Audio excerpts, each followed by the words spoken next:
دیکھا نہیں ہے، مطلب لائیو نہیں دیکھا، ریکارڈنگز کچھ دیکھی ہیں، وہ بھی قاری صاحب سے ویسے ہی محبت کرتے ہیں جیسے جن لوگوں نے ان کو دیکھا ہے جیسے وہ محبت کرتے تھے. اس کی کیا وجہ سمجھ، جنہوں نے دیکھا ہی نہیں ہے قاری صاحب کو، سنا ہی نہیں ہے، دیکھا ہی نہیں ہے، لیکن قاری صاحب کی آواز سنتے ہیں تو وہ رونے لگ جاتے ہیں. وہ یہی چیز ہے کہ قاری صاحب سے، جو قاری صاحب نے جس طریقے سے نعت پڑھی ہے، میں نے بہت کم ایسے لوگوں کو پڑھتے دیکھا ہے. ایک تو ایسے تھا کہ وہ جب نعت شروع کر لیتے تھے ان کی آنکھیں بند، ہاتھ بندھے ہوئے، آنکھیں بند. تو وہ جب وہ کہتے تھے، اختر صدیقی صاحب کہتے تھے کہ جب وہ نعت شروع کر لیتے تھے نا تو ان کی جو تھی نا وہ سیدھی تانیں جو تھی نا وہ گنبد خضرا کی طرف چلی جاتی تھی. وہ یہ اختر صدیقی صاحب نے ہمیں کہتے تھے. اور کئی دفعہ تو ایسا ہوتا تھا کہ قاری صاحب نعت پڑھتے پڑھتے خود رونے لگ جاتے تھے، ایسے تھا ان کا. تو اس وجہ سے بھی، اور یہ ان کی بات مشہور تھی کہ قاری صاحب نے کبھی کسی سے کوئی تقاضا نہیں کیا، اور جس نے بھی بلا لیا قاری صاحب سے. پچھلے دنوں کی بات ہے، میں دیپال پور گیا ایک محفل میں، تو وہاں سید زاہد گیلانی شاہ صاحب ہیں.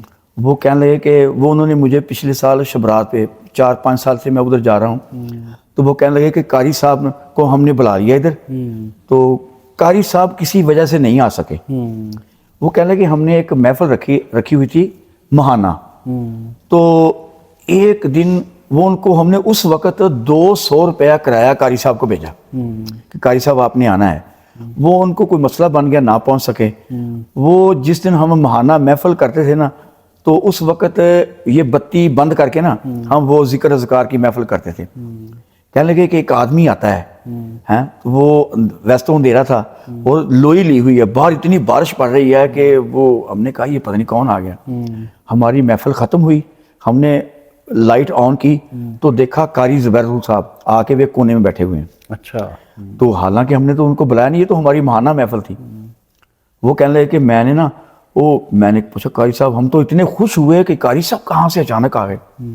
وہ کہنے لگے کہ حضور میں تو ادھر اکاڑے میں کہیں قریب آیا تھا تو میں آپ کی محفل میں نہیں پہنچ سکا تھا، آپ نے مجھے وہ 200 روپیہ کرایہ بھیجا تھا، میں واپس کرنے آیا ہوں. کیا انہوں بات نے ہے. مجھے بات سنائی ہے.